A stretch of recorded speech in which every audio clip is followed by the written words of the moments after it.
Yang pertama, batuk pilek biasa atau common cold.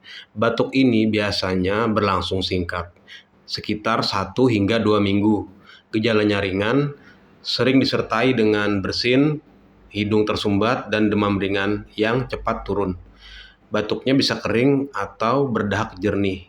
Yang kedua, bronkitis. Ini adalah peradangan pada saluran napas utama menuju ke paru-paru. Ciri utamanya adalah batuk berdahak yang sangat kental, bisa berwarna kuning atau hijau. Dada sering terasa sesak, sakit saat batuk, dan ada suara mengi atau ngik-ngik saat Anda bernapas.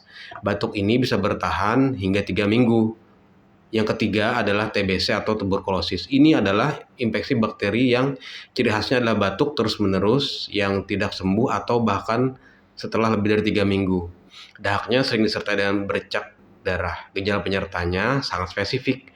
Berat badan akan turun drastis tanpa sebab. Tidak nafsu makan dan tubuh berkeringat di malam hari. Meskipun cuaca dingin atau ruangan yang ber-AC.